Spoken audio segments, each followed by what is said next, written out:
Hello everyone, myself Dr. Ravi Kumar Verma, and as per last lectures we have studied about the set of linearly independent vectors of a given vector space, bases and dimensions also. uh, तो उसी को हम लोग आगे बढ़ाते हुए कुछ theorems को देखेंगे. The first theorem is that the existence theorem, and the next theorem is the extension theorem. Okay तो एग्जिस्टेंस थ्योरम क्या कहता है कि there exist a basis for every vector spaces. ठीक है, और यहाँ हम लोग प्रूव करेंगे for finite dimensional vector spaces. तो हमारा थ्योरम क्या है?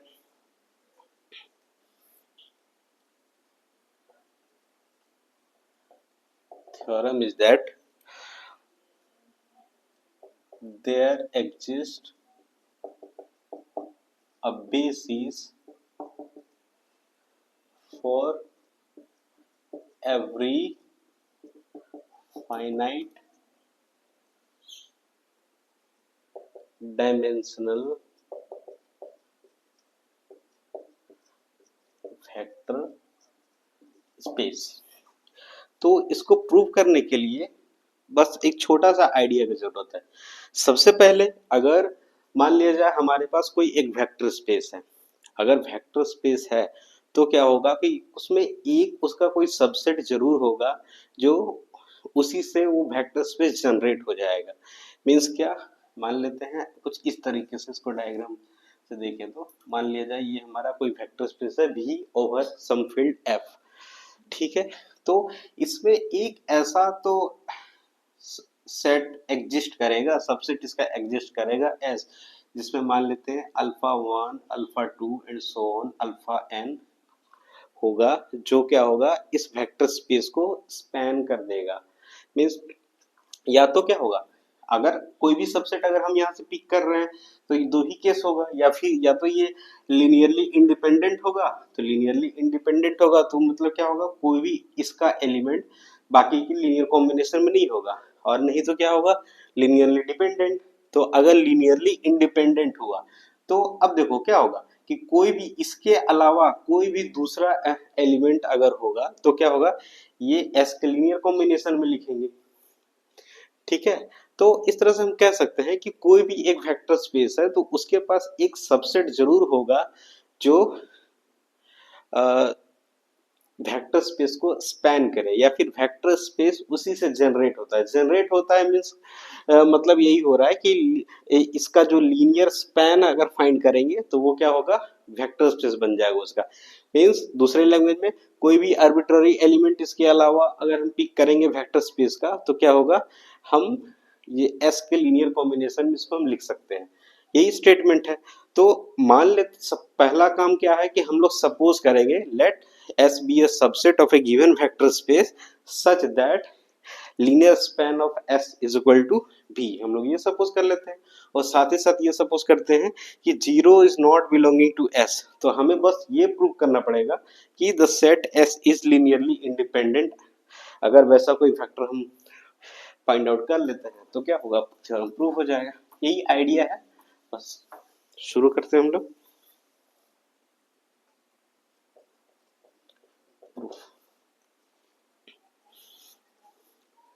तो क्या करते हैं, let V over F be a vector space,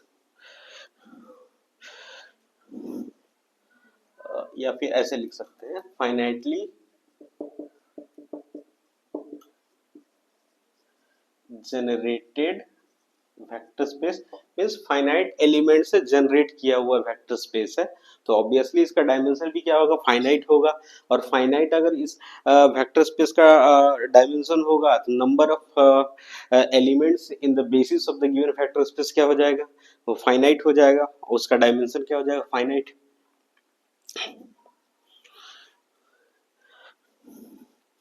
late S is equal to alpha 1 alpha 2 and so on alpha n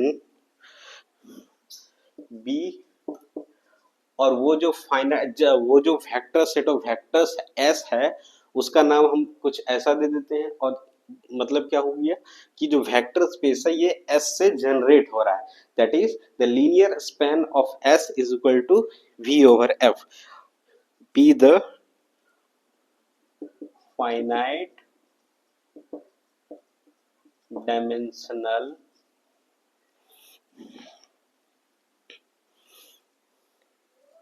subset of V such that linear span of S is equal to V।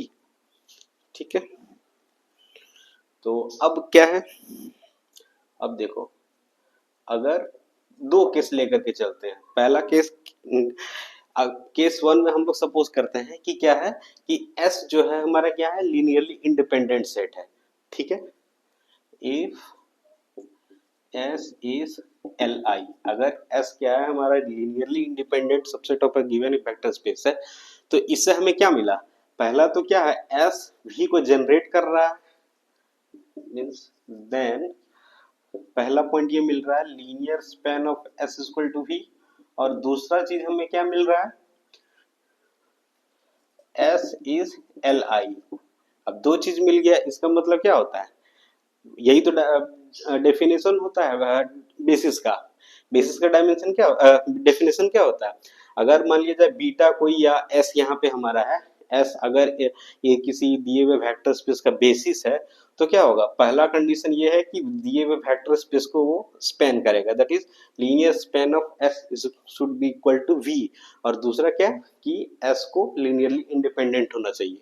तो इस केस में क्या हो गया, इस केस में तो प्रूव हो गया, therefore S is a basis। ठीक है, अब दूसरे केस में क्या करते हैं, दूसरा केस वही होगा, मान लीजिए जाए कि दो ही चीज तो हो सकता है ना, एस या तो एल आई होगा या फिर एल डी होगा। तो केस वन में हम लोगों ने क्या सपोज किया कि एस इज लीनियरली इंडिपेंडेंट। अब केस टू में सपोज करते हैं क्या, S is linearly dependent if S is L D. अब एल डी है, तो अब देखो इसका मतलब क्या हो गया कि S में कुछ एलिमेंट्स ऐसे हैं जो बाकी एलिमेंट्स के लीनियर कॉम्बिनेशन में है, तो हम इसको क्या करते हैं, इस फॉर्म में लिख देते हैं, अल्फा वन अल्फा टू, बीच में कहीं ये अल्फा के होगा, फिर अल्फा के प्लस वन होगा, फिर and so on alpha n minus one, फिर ये हो जाएगा अल्फा एन, कुछ ऐसा। तो थोड़ी देर के लिए सपोज करते हैं कि जो जिसके चलते अल्फा के वो एलिमेंट है जिसके चलते एस को लिनियरली इंडिपेंडेंट होने में दिक्कत आ रही है। तो मतलब क्या हो गया कि अल्फा के, मान लेते हैं क्या कि अल्फा के बाकी के लीनियर कॉम्बिनेशन में है। ठीक है, तब क्या करेंगे, अगर पता चल गया क्या कि अल्फा के क्या है, ये बाकी के लीनियर कॉम्बिनेशन में है, तो क्या करेंगे, इस एलिमेंट को हम रिमूव कर देंगे सेट से।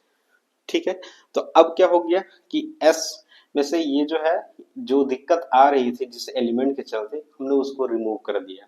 ठीक है, तो अब फिर से वही दो केस हो सकता है, इसको रिमूव करने के बाद क्या होगा, ये हट गया, तो उसके बाद alpha k plus one and so on alpha n तक जो एलिमेंट्स है, फिर से वही बात होगी, या तो वो लिनियरली इंडिपेंडेंट होगा या फिर लिनियरली डिपेंडेंट होगा। ठीक है, और यहाँ पे हम लोगों ने सपोज किया था alpha i is not equal to zero for all i belong to for all i greater than equal to less than equal to n. ठीक है, कोई भी एलिमेंट जीरो नहीं है इसमें। तो अब एक जो जिसके चलते दिक्कत आ रही थी, अल्फा के एलिमेंट क्या था, अल्फा के जो है बाकी के लीनियर कॉम्बिनेशन में है, तो हम लोग तो उसको रिमूव कर दिए। ठीक है, तो अब रिमूव करने के बाद जो सेट मेरा बचेगा वो क्या होगा, या तो लिनियरली इंडिपेंडेंट होगा या फिर डिपेंडेंट होगा। तो मान लेते हैं, फिर से वही सपोज करते हैं, अगर if the set is linearly independent, अब यहाँ पे हमारा सब केस बनने लगेगा, if the obtained set after omitting the element alpha k, the set S is linearly independent, then the theorem is over। तो क्या हो जाएगा, ये इसका बेसिस हो जाएगा। लेकिन अगर फिर से वही अगर लीनियरली डिपेंडेंट होगा तो हो सकता है कि अल्फा के प्लस वन या फिर कोई दूसरा एलिमेंट क्या है बाकी के लीनियर कॉम्बिनेशन में हो जाएगा। तब फिर क्या करेंगे, उस फिर से जो जिस एलिमेंट के चलते दिक्कत आ रही थी उस एलिमेंट को रिमूव करेंगे, फिर ऐसे बार बार प्रोसेस करते रहेंगे और तब तक जब तक ये सेट लीनियरली इंडिपेंडेंट ना बन जाए। जब लीनियरली इंडिपेंडेंट बन जाएगा तो फिर थ्योरम ओवर हो जाएगा। लेकिन इसके साथ बुरा से बुरा क्या हो सकता है, वर्स्ट केस में क्या हो सकता है कि इसके पास सिर्फ और सिर्फ एक एलिमेंट बचेगा। पता चला कि सारा का सारा जो है ना अल्फा वन या फिर कोई एक एलिमेंट को छोड़ करके सारा जो एलिमेंट है वो लीनियरली डिपेंडेंट है। ये तो सबसे बुरा सिचुएशन हुआ। तो सबसे वर्स्ट केस में क्या हो गया कि जो सेट बार बार सारे एलिमेंट्स को रिमूव करने के बाद जो एलिमेंट्स बनेंगे, वर्स्ट केस में क्या होगा, सिंगलटन सेट बनेगा। तो सिंगलटन सेट, अब हम लोग लास्ट प्रीवियस लेक्चर्स में ये देख चुके हैं कि अगर किसी सेट में एक सिंगलटन एलिमेंट है मतलब एक ही एलिमेंट है तो और वो अगर नॉन जीरो है तो वो लीनियरली इंडिपेंडेंट होगा, लेकिन अगर जीरो है तो लीनियर डिपेंडेंट होगा। लेकिन हम लोगों ने सपोज कर चुका है कि सारे एलिमेंट जो है नॉन जीरो है, तो वर्स्ट केस क्या होगा, एक ही एलिमेंट होगा उसके पास। अगर एक एलिमेंट होगा तो वो तो एल आई हो ही गया, तो एल आई हो गया तो फिर एक ही एलिमेंट से मतलब जनरेट हो जाएगा वो। मतलब क्या हो गया, उसका बेसिस में सिर्फ एक एलिमेंट है। मतलब हर हाल में क्या हो गया कि in every situation we can obtain basis of a particular vector space. तो इसको लैंग्वेज में हम लोग लिख देते हैं केस टू। ठीक है, अब इसको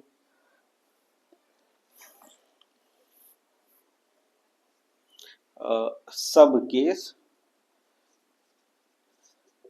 one, let alpha k is in linear combination of other elements of S, then we omit the element alpha के। वही बात जो अभी मैंने बताया, तो वही बताया कि अगर अल्फा के क्या है बाकी सबके लीनियर कॉम्बिनेशन में है तो फिर इसको हटा देते हैं, ओमिट कर देंगे, और फिर बचा हुआ क्या है जो सेट बनेगा तो फिर उस पर डिस्कस करेंगे।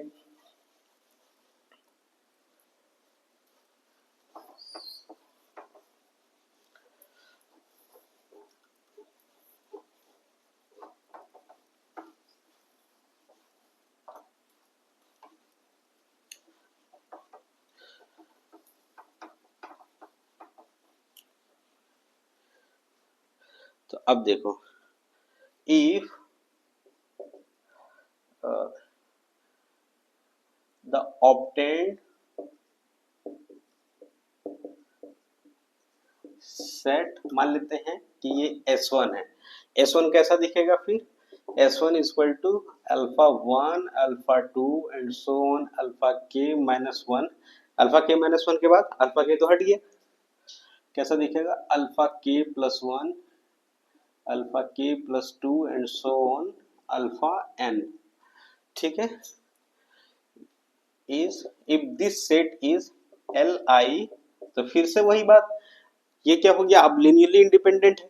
अब देखो, अब लीनियरली इंडिपेंडेंट है तो और साथ ही साथ पहला पहला तो ये सपोजिशन है ये हमारा कि the set S span the given vector space.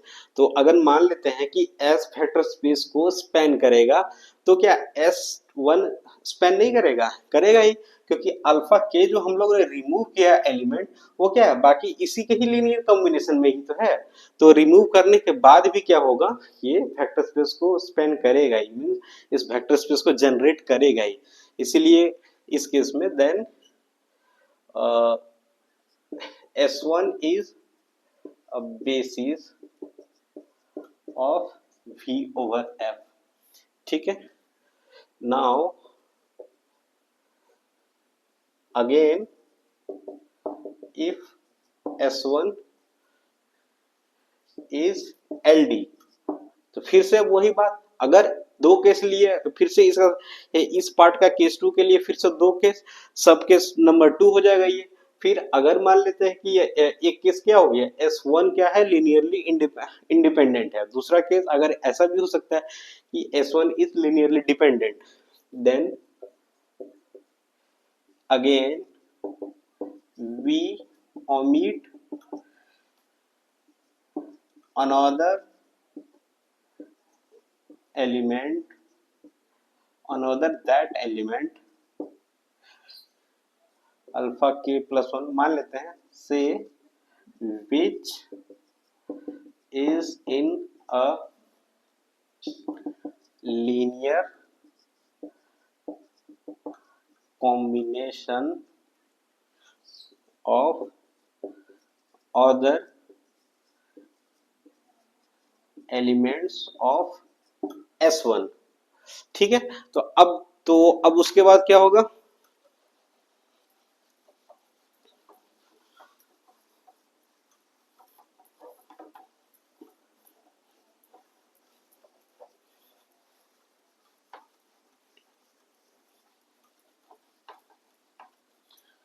फिर से क्या होगा, अब देखो, तो अब क्या करेंगे, फिर से S1 से एक एलिमेंट क्या करेंगे, रिमूव कर देंगे। तो फिर then we obtain S2 such that S2 में एलिमेंट्स क्या होंगे, मान लिया जाए इस स्टेप में क्या हो गया, अल्फा के प्लस 1 भी क्या है, बाकी के लीनियर कॉम्बिनेशन में है। तो फिर जो अब जो नेक्स्ट जो set after omitting the elements alpha के as well as alpha k plus 1, वो कैसा एलिमेंट, कैसा सेट बनेगा, alpha 2 and so on, alpha k minus 1, alpha के गया, अल्फा के प्लस 1 गया, अल्फा के प्लस 2 हो जाएगा and so on alpha n, कुछ ऐसा एलिमेंट दिखेगा। तो अब क्या करेंगे, फिर से अगर मान लिया जाए, फिर से वही सिचुएशन, अगर मान ले S2 क्या है, लिनियरली अगर इंडिपेंडेंट है, देन थ्योरम इज ओवर। और फिर अगर ये दिस इज लिनियरली डिपेंडेंट, तो फिर से वही फाइंड आउट करेंगे जो बाकी जो इस लिनियरली इंडिपेंडेंट होने से रोक रहा है, जो एलिमेंट बाकी के लीनियर कॉम्बिनेशन में है, मान लेते हैं अल्फा के प्लस 2 है, तो फिर से उसको रिमूव करेंगे and will continue again and again, continuing this process until we get an Li subset ही होगा, सबसेट ऑफ V या फिर S, अगर ठीक है, worst case, in worst case we obtain a set Sn minus 1 which ऊपर लिखते हैं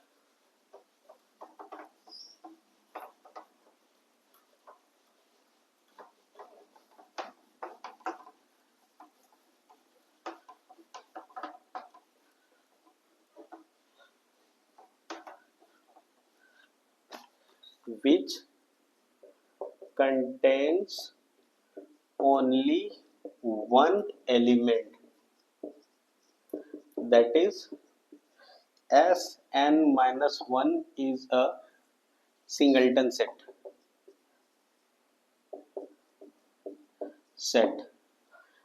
ठीक है, मान लेते हैं से S minus 1 equal to alpha i या अल्फा जे। ठीक है, तो ये अल्फा जे है, सिर्फ एक ही एलिमेंट है, but each elements of S is non-zero, therefore अब क्या है, Sn माइनस 1 क्या है, S का सबसेट ही तो है, तो अब S के सारे एलिमेंट्स नॉन जीरो हैं, तो Sn माइनस 1 में जो बचा हुआ एक एलिमेंट है वो भी तो नॉन जीरो ही होगा। therefore alpha j is not equal to 0, hence in this case Sn minus 1 is Li। Worst case में क्या हो रहा है, ये एक बेसिस हमें मिल ही जा रहा है।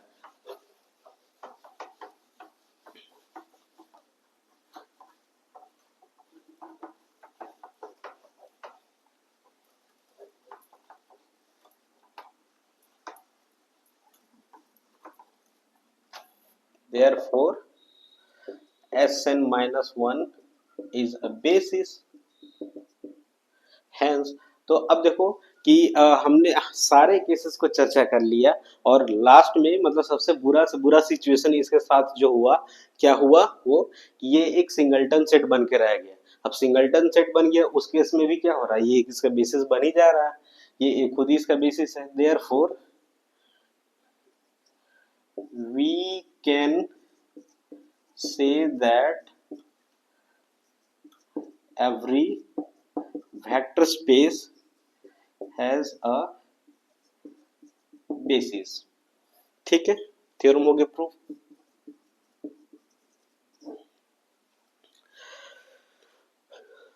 तो आगे बढ़ते हैं।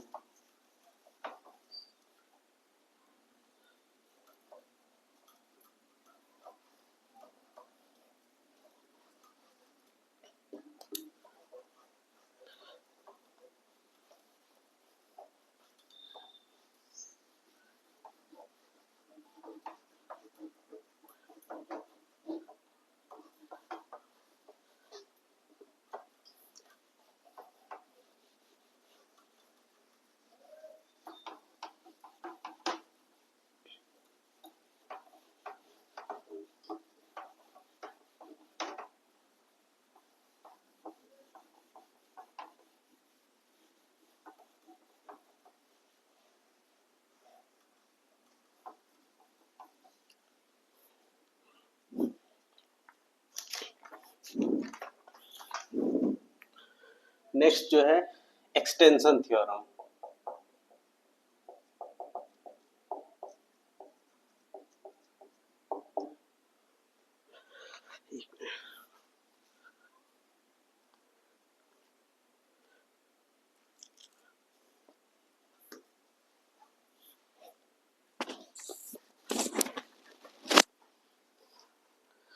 तो एक्सटेंशन थ्योरम क्या कहता है कि मान लिया जाए कि हमारा दिया हुआ एक वेक्टर स्पेस है V ओवर F, ठीक है, और उसका कोई भी एक सबसेट लेते हैं S ही ले लेते हैं। तो S क्या है, वो लीनियरली इंडिपेंडेंट है। तो अगर ये लीनियरली इंडिपेंडेंट है तो या तो वो बेसिस होगा इसका, दो ही केस बनेगा, लीनियरली इंडिपेंडेंट होगा तो क्या होगा, या तो पूरे वेक्टर स्पेस को स्पैन कर देगा, मींस क्या, the set S is a basis of the given vector space. और दूसरा केस क्या हो सकता है कि वो बेसिस नहीं होगा। तो बेसिस नहीं होगा तो क्या होगा, उसमें जो नंबर ऑफ एलिमेंट्स जो है, जितना रिक्वायरमेंट है बेसिस होने के लिए, कम होंगे।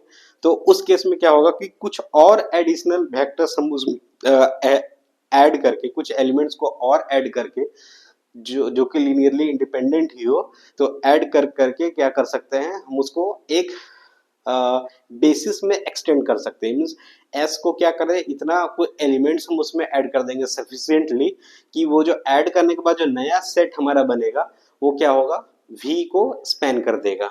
मतलब वो फिर उस केस में क्या हो जाएगा, उसका बेसिस हो जाएगा।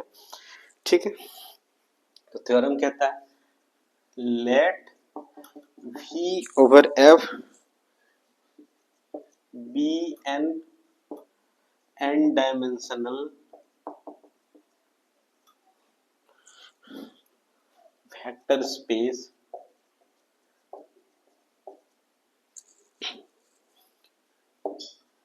if V1, V2 and so on Vk where k is less than n। मतलब क्या हो रहा है कि वेक्टर स्पेस जो दिया हुआ है, वेक्टर स्पेस दिया हुआ और हमें ये पता है कि वेक्टर स्पेस का जो डायमेंशन है वो n है।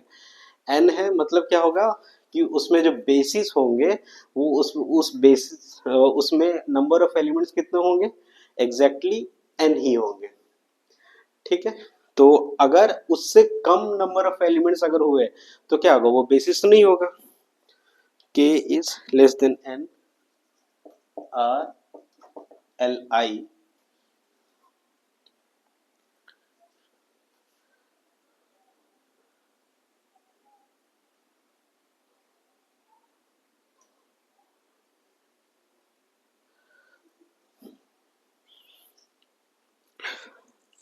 r li मतलब क्या कर रहे हैं कि let v over f be n n dimensional vector space, और फिर क्या हो रहा है कि एक सेट है, मान लिया जाए ये हमारा set where k is less than n are linearly independent elements of v, then there exist some elements या elements vk plus 1, vk plus 2 and so on vn such that the set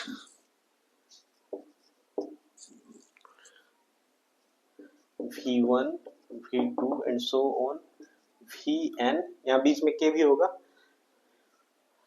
is a basis of v over f। ठीक है,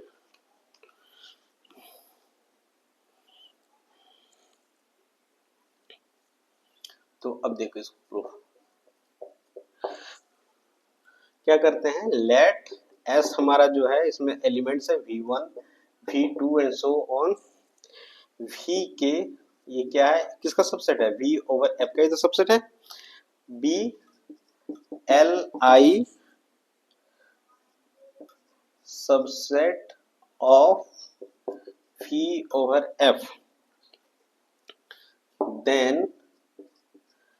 we aim to find a basis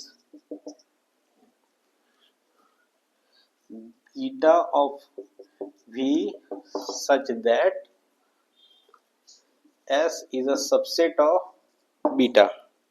यही हमें proof करना है। तो सबसे पहले देखो, अब स्टेप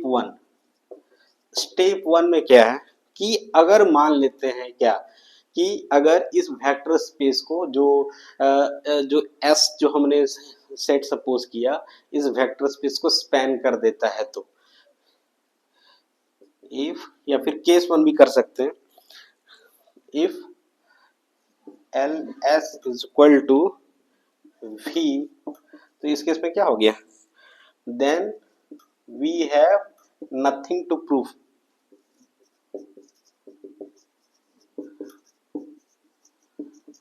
क्यों नहीं कुछ प्रूफ करना है, क्योंकि ये बेसिस का डेफिनेशन क्या होता है, एक ये linear span of S equal to V, और दूसरा रिक्वायरमेंट क्या है, S should be linearly independent. तो एस तो ऑलरेडी लीनियरली इंडिपेंडेंट सेट है, ये तो क्वेश्चन में दिया गया है, तो इसलिए इस केस में क्या हो जाएगा, ये इसमें कुछ करने का जरूरत नहीं है। स्टेप टू में क्या है कि if L S is not equal to V, if ls is not equal to v, तो क्या होगा, अब पिछले थ्योरम में क्या किए थे, एलिमेंट्स को रिमूव करने का काम किए थे, अब इस थ्योरम में क्या करेंगे, एलिमेंट्स को ऐड करने का काम करेंगे।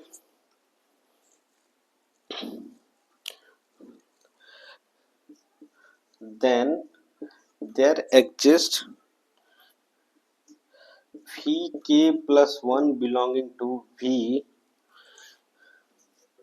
such that vk plus 1 does not belong to linear span of s, then अब देखो, एक मान लिया जाए पहला क्या हो रहा है कि ये होल्ड नहीं कर रहा है, means linear span of S is not equal to V, means S जो है वेक्टर स्पेस को स्पैन नहीं कर रहा है। तो क्या होगा कि एक एलिमेंट ऐसा होगा ही वी के प्लस वन जो कि क्या होगा इसके लीनियर कॉम्बिनेशन में नहीं होगा। जब ये वाला नहीं होगा, इसके लीनियर कॉम्बिनेशन में नहीं होगा, तो वी के प्लस वन को अगर इस सेट में अगर हम इंक्लूड कर देंगे तो जो नया सेट बनेगा, मान लेते हैं एस वन, तो नया सेट जो बनेगा इसको इंक्लूड करने के बाद वो भी क्या होगा, लीनियरली इंडिपेंडेंट ही तो होगा। Then the set S1 is equal to S union V K plus 1 is linearly independent।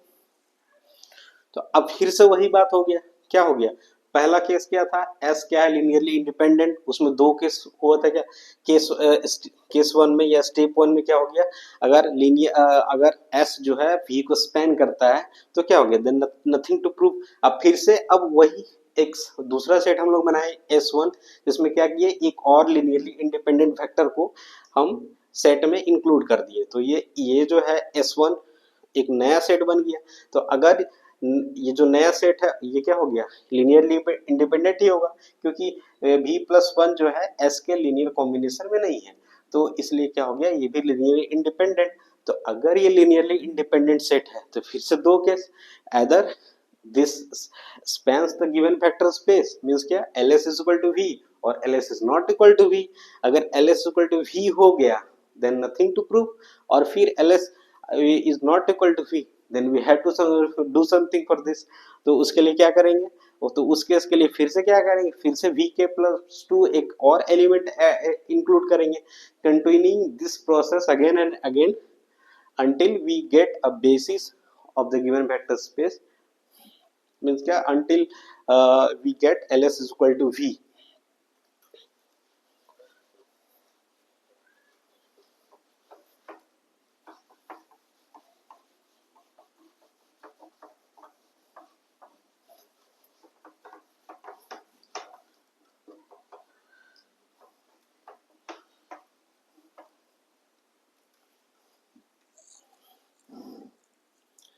continue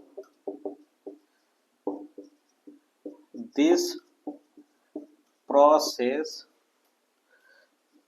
until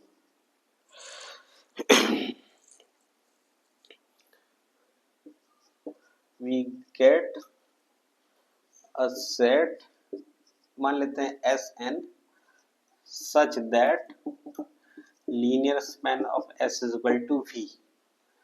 ठीक है, तो इस तरीके से हम लोग क्या करेंगे, कंटिन्यू करेंगे तब तक जब तक एक वो जो कि दिए हुए वेक्टर स्पेस का को स्पैन ना करे। तो इस केस में भी ये काम हो गया लगभग।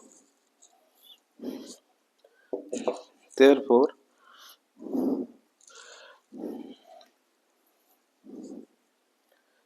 v over f is a finite dimensional vector space, then we can obtain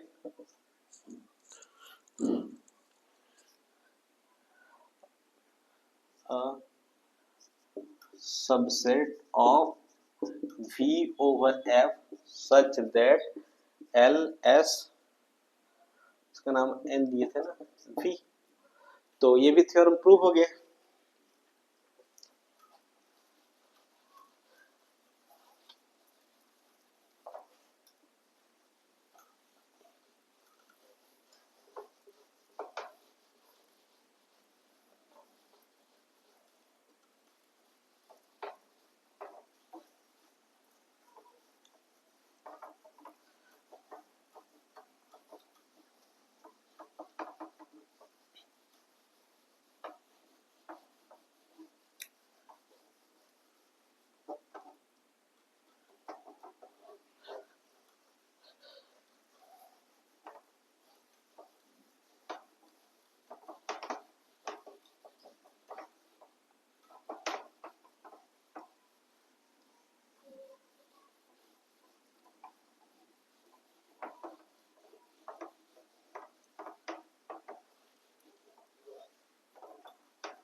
अब जो हम लोग पढ़ने जा रहे हैं जो टॉपिक रॉन्स्कियन।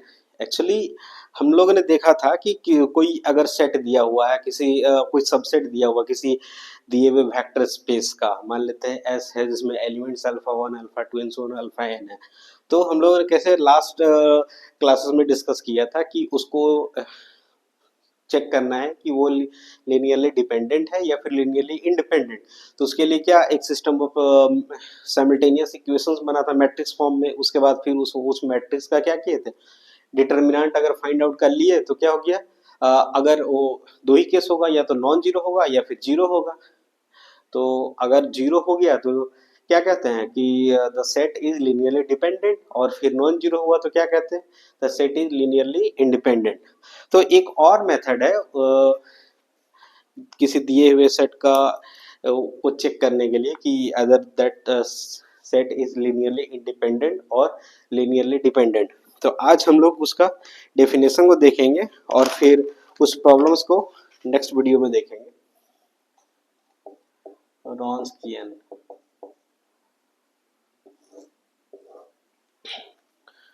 तो स्टेटमेंट क्या है, ई F1 F2 and so on Fn ये हर टाइप के सेट्स को चेक करने के लिए नहीं है, यहाँ पे फंक्शंस की बात हो रही है। जहाँ पे क्या हो रहा है कि जो फंक्शंस है डिफरेंशिएबल होना चाहिए, differentiable up to n-1 times. अगर n फंक्शंस है तो क्या होना चाहिए कि सारे फंक्शंस को differentiable up to n-1 times होना चाहिए। n-1 times differentiable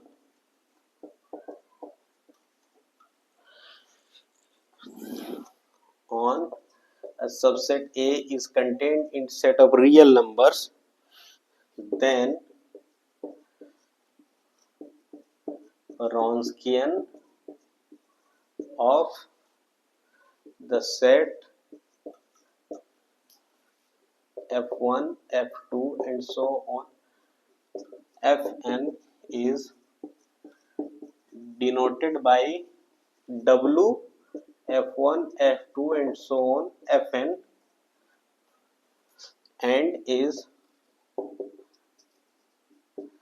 defined as, वो कुछ ऐसा होता है F1, F2 and so on Fn is equal to determinant of F1, F2 and so on Fn, और फिर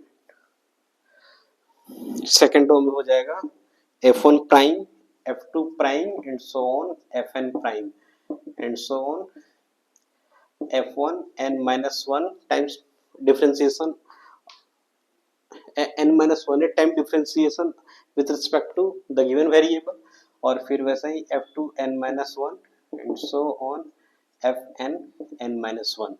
तो अगर किसी पॉइंट्स पे रॉन्सियन क्या है, एक सीधा सीधा क्या है, एक डिटर्मिनेंट है किसी मैट्रिक्स का। तो इस मैट्रिक्स का डिटर्मिनेंट क्या होगा, या तो दो ही चीज हो सकती है, या तो जीरो होगा नॉन जीरो होगा किसी एक पर्टिकुलर पॉइंट पे। तो अगर किसी कोई some point if the determinant this या फिर Wronskian is non-zero for some point on the given domain is contained in R, then we say that the set F1, F2 and so on Fn are linearly independent, otherwise it is linearly dependent। तो result हमारा क्या है, पहला if Wronskian F1, F2 and so on Fn is not equal to 0 at some point x0 belonging to A, then the set F1, F2 and so on Fn is linearly independent। Linear कहाँ पे, on R। ठीक है, तो इससे related problems को हम लोग next video में डिस्कस करेंगे। तो तब तक के लिए तब तक के लिए इतना ही, and thanks for watching my video. I hope These videos will be very much helpful for your future, for your academic exams, and also would be helpful for your competitive exams and aspirants of CSIR, NET, GATE, TFR like examinations. Thank you.